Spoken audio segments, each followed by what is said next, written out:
Welcome. You're watching India Development Debate. I'm Tamanna Inamdar. Arvind Subramanian was Chief Economic Advisor to the Government of India from October 2014 to June 2018. He finally left this position earlier than scheduled, citing family commitments.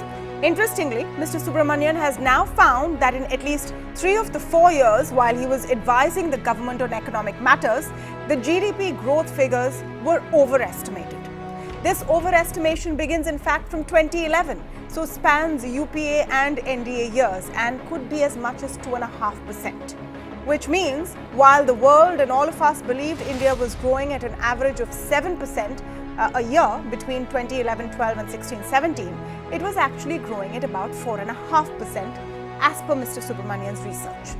The information has come to light in an opinion piece the former Chief Economic Advisor published in a leading newspaper today and raises some very important questions. Has India's GDP actually been overestimated between 2011-12 and 16-17? If so, does all GDP data since then not come under a cloud of suspicion? Has overestimation of GDP data led to incorrect policy decisions? And importantly, do we need to take a closer look at our GDP estimation methods? Joining us on the show to speak on this today are Arvind Subramanian, Chairman for the Foundation for Economic Growth and Welfare, Gautam Chikkarmane, Vice President at the Observer Research Foundation, and R. Nagraj, a Professor at Indira Gandhi Institute of Development Research. Welcome to all of you. But before I start that conversation, I have with me Mahesh Vyas of the Center for Monitoring Indian Economy. Mr. Vyas, welcome to the show. I'm going to start by asking you what you make of this article and this realization by Mr. Subramanian that our GDP data could have been overestimated by 2.5%. Well, it's very good that Arvind has finally come out with something that all of us have been speaking about. In various ways, we are saying maybe the GDP numbers are not reliable, maybe the numbers are politically influenced, maybe the numbers are not as high as they are, but they are always maybe. Now, Arvind Subramanian has been the Chief Economic Advisor, he's been an inside person.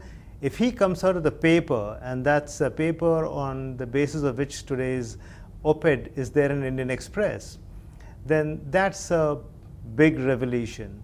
The paper is actually an empirical study trying to correlate the GDP numbers with other indicators, and through that he comes to a conclusion that the GDP numbers since 2011-12 have been 2.5 percentage points higher than what they could be, and the number is not 7%, but more likely to be 4.5% GDP growth rate per year. Now, this I think is a very important finding. It ties up with a lot of other facts that we know, particularly the one that we work on, which is the unemployment rate. But you know, Mr. Vyas, people will say and have been saying that Mr. Subramanian was within the system. So why this belated realization and sort of exposure of this once he is out of the system and out of the country? Well, the op-ed, in the op-ed he is quite frank about this. He ends the op-ed by saying this paper therefore raises questions about my tenure at the Ministry of Finance. And he says that he did raise this issue within the government circles in those days and did in a guarded way speak about it publicly as well. So I think he was speaking about this internally, but now that he is not in the government, probably he feels a lot more confident of speaking of this a lot more candidly. Well, Mr. Vyas, do you think this will impact the way the world looks at economic data now coming out of India? What is the larger picture on this? Certainly. The world at large so far was a bit suspicious, but gave the government the benefit of the doubt. But I think Arvind's paper from Harvard seems to give a clear indication to the world that all is not well with GDP calculations in India. Okay, now how do you see this? Because Mr. Subramanian says this starts from 2011 and we've had this new GDP series that the NDA government brought in after coming to power. Do you think the problem has started with the change in methodology? Well, the new series begins from there, And the problem he has pointed out is since then. So there is always a little subjectivity, a little judgment in the kind of ratios you use and the kind of indicators and how you apply them. So there's a lot of, in a sense, art in the estimation of GDP, unfortunately. And not all of that is totally is transparent and not replicable at all outside. And Arvind says this in so many words. So it's clearly a case today that we require to put our heads together to fix the problem and not let the problem remain the way it is. It's not a good idea to let Arvind's paper go wasted. It's an important call. We need to fix our GDP estimations. All right. Thank you for your view. Mahesh Vyas, Chief Economist and MD at CU, actually at CMIE, joining there for a quick take on what has been the reactions and some of them coming to this article by Arvind Subramanian. But I'm going to open it up to more views on the panel. Mr. Virmani, let me start with you. There has been a host of responses, none from the government whatsoever. Do you think that the government of India should take cognizance of the fact that a former chief economic advisor says that you may have been off for at least 6 years by 2.5%? I'm sure there are a lot of other people who are experts on government. I'm going to speak as somebody who's used and worked on data for 50 years. Just some simple basic facts. There is a statistical commission, National Statistical Commission. For every major change, there is a special committee appointed. In this case, you have Professor Nagaraj, who was on the committee, and I'm sure we'll discuss the details. And there is, of course, a statistical department. All these people were appointed before the election. They were appointed by the previous government, and given that Dr. Manmohan Singh was an economist, he took, and his advisor, his chief of his advisory council was the first chairman of the Statistical Commission. Dr. Manmohan Singh took a keen interest in it. So this allegation of politics, I just do not understand at all for this particular issue of the change in database to 2011-12. Number two, the major changes which were made, the most significant was the change from going from unit based data, which is for example the ASI is based on production units. This in addition to the rebasing, they switched to a company based estimation of those things which are done by companies. So there is that change which has a lot of significant in terms of manufacturing and services. I can come back to that, but more importantly, instead of something like 10,000 companies which were earlier being used based on RBI data, they switched to 3 lakh companies. Now, as far as those companies are concerned, I am sure Nagaraj will tell you about one of the serious problems, which I agree, and he has raised it from the start. So, I will leave that for him to discuss.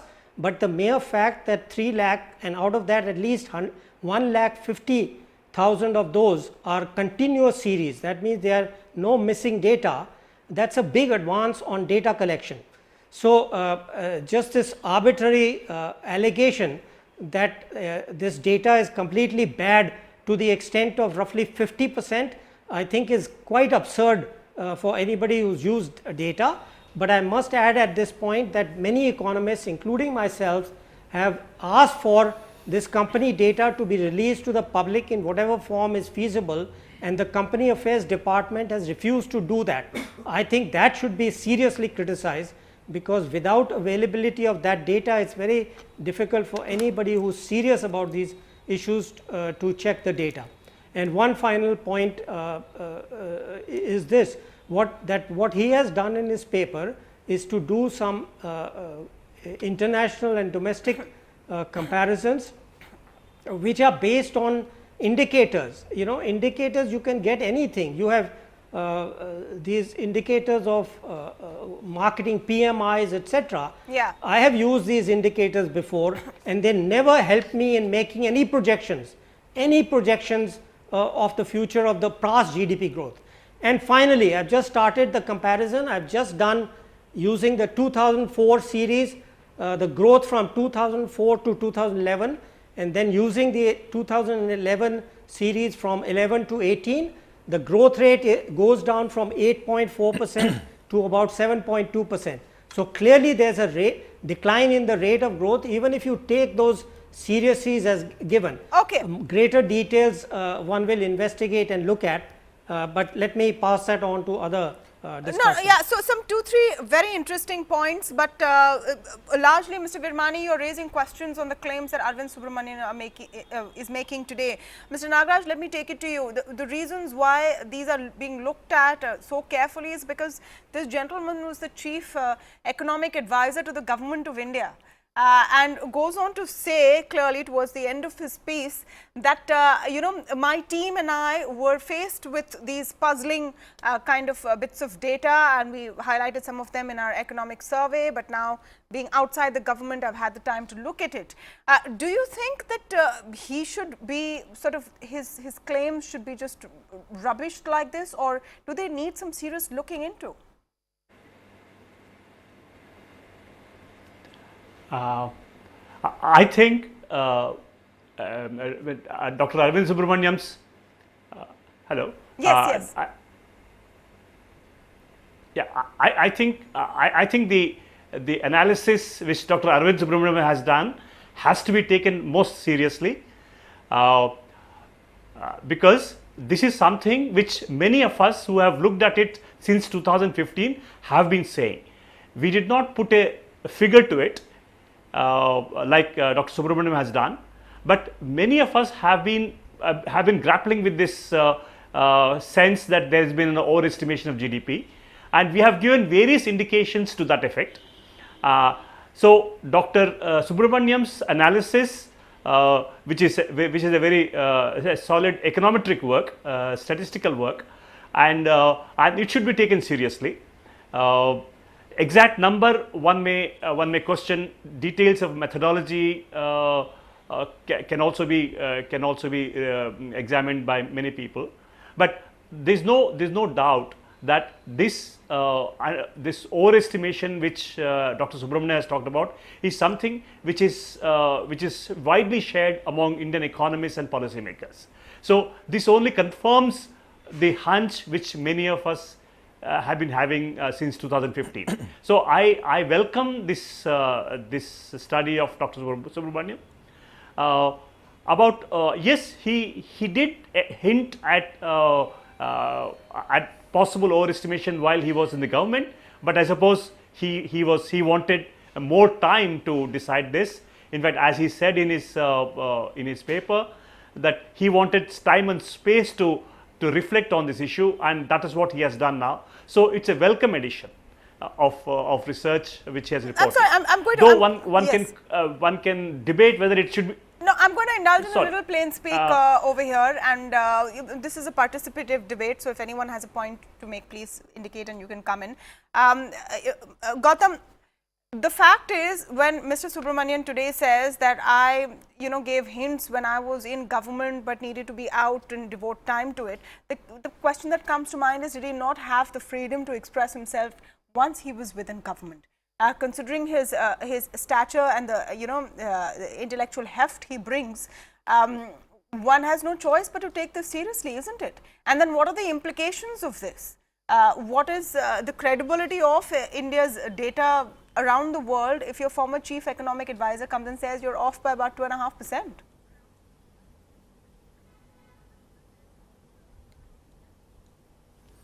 See, it doesn't matter to me who Arvind Subramanian was earlier in his earlier job or not.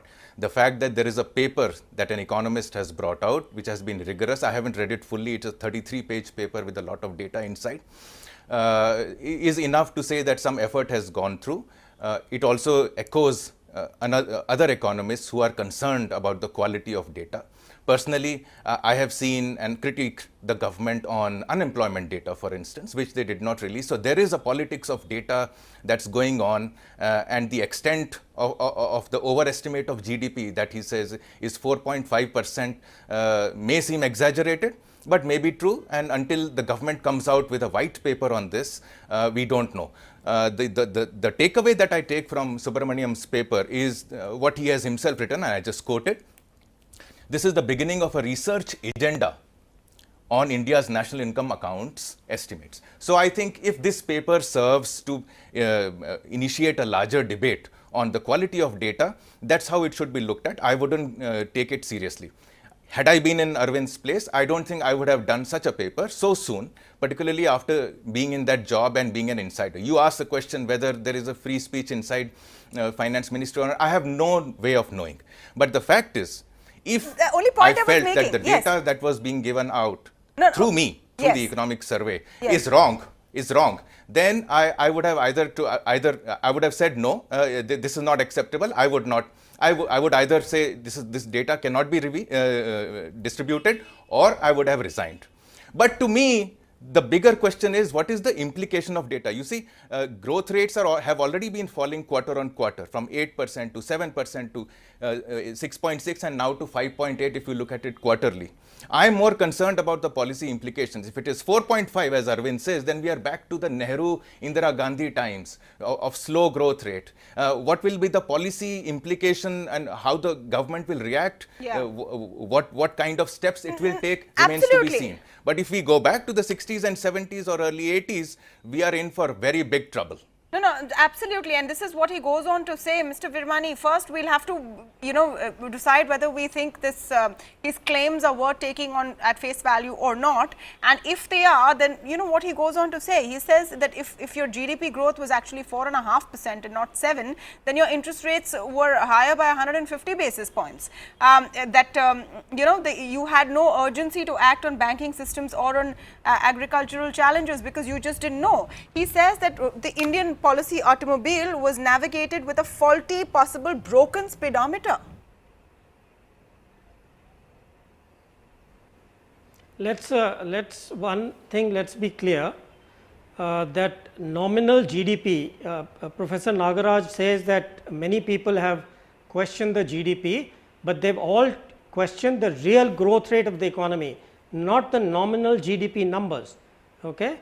So, anything which is a ratio of nominal numbers to GDP is not affected if the criticism is of the growth rate.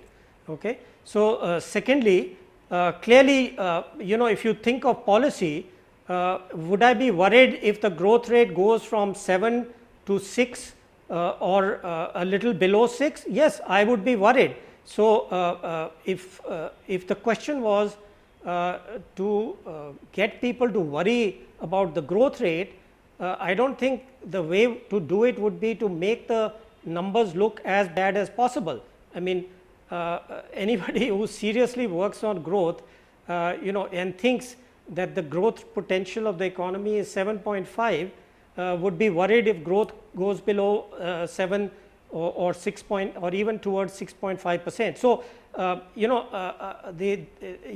one can discuss this in many dimensions, and if your emphasis is only politics, one should just forget about the details of the measurement. And what is the way in which we are proving that it is 2.5% lower. That is what I am objecting to. This 2.5 number, it is going to have many consequences, and that is not something frankly I would do lightly. It's one thing to say that the number is not 7% and maybe 6.5 or 6% or something else, but the basis of it saying that it's not 7%. By the way, I don't know where that 7% data is from, because as I just told you, from 11, I've just checked the data this morning. From 11 to 2018, the average growth rate of GDP is 7.2%, and the last 2 years it's gone from 7.2 to 6.8%. So, the average, if you take the previous years, would be around 7.2 as far as I can make out from the data which is available. And as I said before, I have used the previous data, I have not used the back series. The previous data shows that GDP growth was 8.4%. That's a decline of 1.2% on 2 7-year periods. That's quite reasonable. You may say maybe it's declined by 1.5% or 2%, that is believable. But I find, frankly, I do not find it credible that over 2 7-year periods of the economy, that the growth rate of the economy has declined by more than 2%. Okay, let me That's just the point take that I'm point. making as far as the numbers are concerned. No, absolutely. Let me get Mr. Nagaraj in on that. And as to the point of politics, I think Arvind Subramanian himself has made it clear that this is not about what successive governments or which government did what. He talks about this starting from 2011. He tries to take the politics out of it. And politicians do tout GDP growth as an achievement. So that's where it ends. The question is bigger. No matter who the government is of the day, there is a question been raised on the credibility of Indian economic data, and that is the question. Mr. Virmani's point is 2.5%. Where did this figure come from? He doesn't find it credible. Your response, Mr. Nagaraj?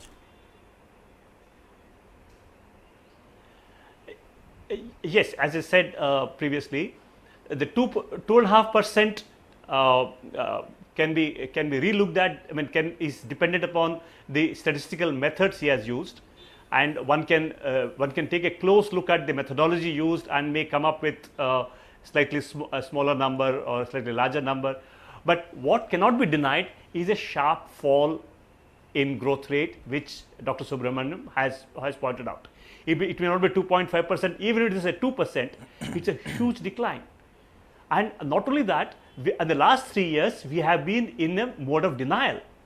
And Dr. Subramanian is right in saying that we have been using a wrong speedometer. In fact, I have been using the word barometer. We have been using a wrong indicators, and on the basis of which we have been taking wrong decisions both at the level of the public policy and companies at the level of corporate policy.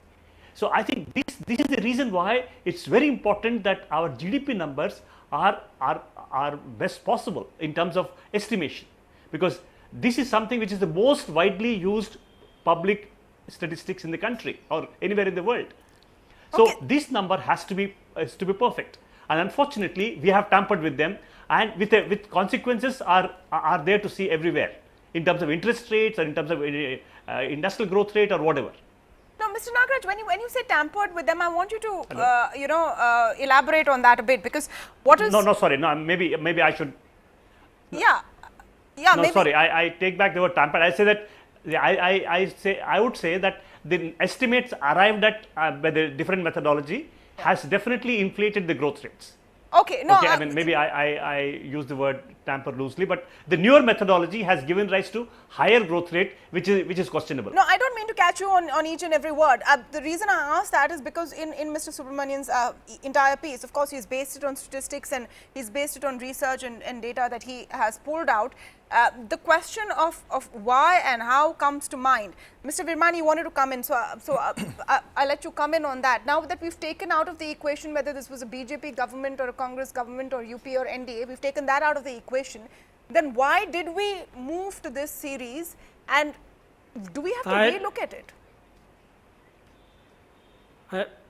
Yeah, can I come I in? will make 2 points on this. One, as I told you, I don't think you are noticing, I have used the previous 2004-5 series to estimate the growth rate from 2004 to 11, that is 8.4%. Then I have used the new series from 11 to the current time, and the average growth rate, the compound annual growth rate is 7.2%. These are both compound annual growth rates. So in the current 7-year period, there has been a decline of, in average, a decline of 1.2% of from, even given all the infirmities, whatever infirmities. I want to take 1 minute on the infirmities, because Professor Nagaraj, who was on the committee which supervised the making of the shifting of the base, had himself pointed out, and I don't know why he's not pointing it out today, but let me come to that. So what I am saying is there is already a decline of an average 1.2%. Maybe if there is some data or other infirmity, it could be 1.5, 1.75, I can understand that.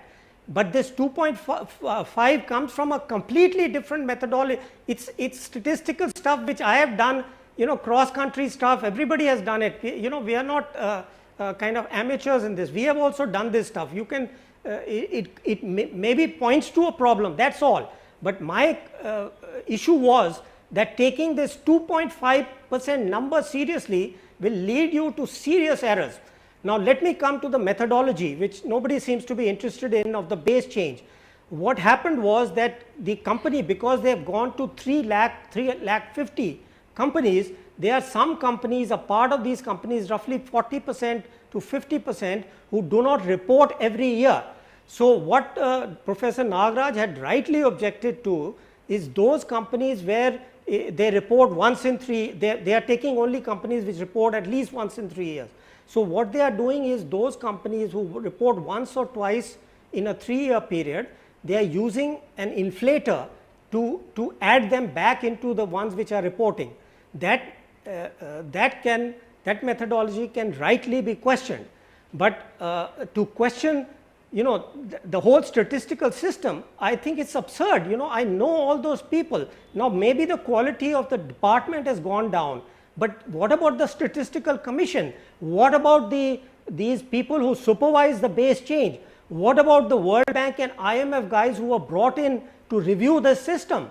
Okay, now just to say that all this stuff is crap, and you know, it may be off by such a huge amount. If you take 2.5 over 7, that's a little less than half or rather a little more than half of the estimated rate which he himself is saying. As I said, I am saying the average is 7.2, but anyway, that is what I am objecting to. Yeah. Not that there shouldn't be an academic paper, not that there shouldn't be these things raised. That is not the issue. That is not the issue for me. I am worried about the of arbitrarily spoiling the reputation of India's statistical system. Exactly. Let's come to without a basis, without looking at the way the GDP was estimated. Okay, exactly. Let's come to that. Let's come to that, and of course, that's why I have the experts to talk about that. I think before I come to Gautam, I just need to get Professor Nagaraj to respond very quickly to what Mr. Virmani has said. Yes, Professor Nagaraj.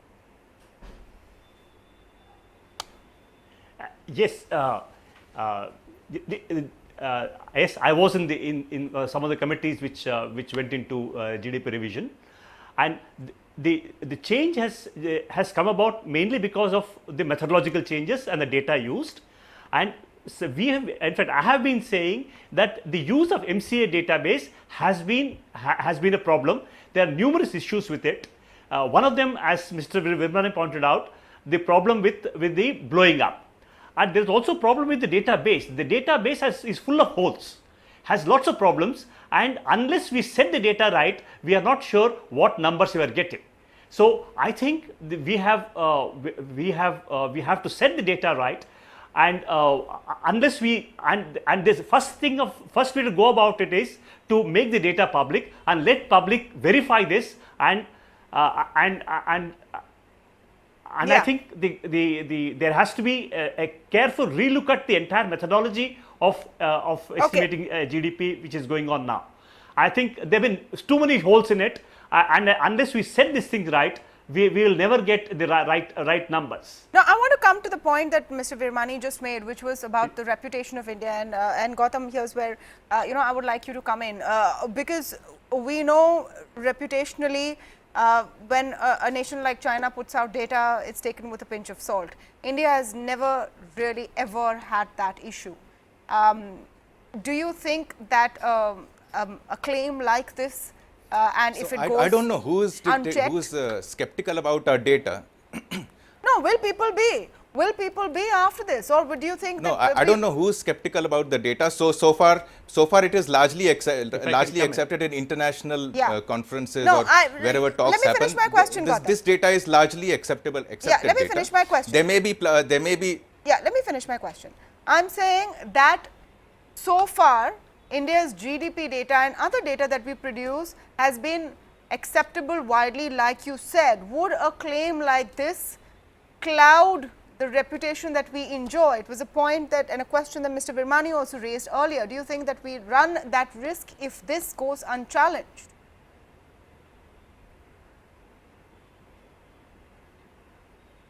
No, I don't think so.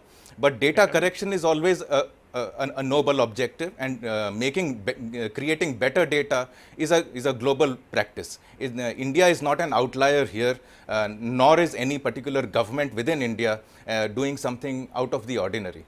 As countries change, as they grow, the texture of the economy changes, and the new data that needs to come. For instance, up till 20 years ago, we didn't have cell phone rates. Now we do.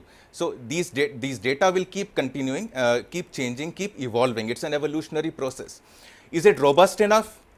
I'm not a statistician, so I cannot comment on that. But I would take the point of view of the Statistical Commission, which goes through a rigorous process. I think I would largely lean on our professionals. One paper here, another paper there, some skepticism of some commentator here and there will always come, and these should be used to make our data even stronger. But to say that because of one particular paper or a debate around the data being unclean or wrong, you cannot just mar the entire efforts of 70 years of India's statistics. No, I don't think that's possible. I think that's overreacting. Okay. To say that it is being politicized, again, I'm not so sure, because it's across two governments. So I think what the government needs to do is bring out a white paper in its clean form, tell us what it has been up to, what is going on, what are the anomalies, what are the questions that researchers are asking, answer those questions so that people can come to a better conclusion. But to say that Indian economy has been growing by faster by 2.5 percentage points, I'm not so sure. But let's leave that aside. That is only a number in terms of exaggeration. It could be 1 percentage point. There will be several such papers. I think the government needs to come clean. There are very important policy debates that will happen around this data. I think irrespective of what anybody's opinion is, the fact that we are seeing falling growth rates, as the government data itself has shown over the past 4 quarters, is worrisome. My focus would be more towards fixing those. But to say that it is 2.5% and therefore perhaps the policy rates that RBI set were higher and therefore should have been lower, I'm not so sure. It's too big a risk for the banking sector, beyond that. for any regulator of repute, any country of any great standing. We are a $3 trillion to take that risk. No, it goes beyond that. It also raises the question that, if we recognize the fact that we have a growth of 4.5%, this will make the government's laudable inclusion agenda difficult to sustain fiscally. So it's a big claim. It definitely needs some kind of a counter, and we hope Mr. Subramanian does look at our request for an interview, sits down with us and tells us more about this data that he's put together. Meanwhile, the debate continues. Thank you so much to all of you for joining us on the show this evening. We'll take a very short break. When we come back, we talk a bit about freedom of expression, a term that gets defined and redefined time and again depending on who's invoking it. The Supreme Court has now come down again heavily on attempts to muzzle freedom of expression, but where does one draw the line? Please stay tuned for that nuanced debate coming right up.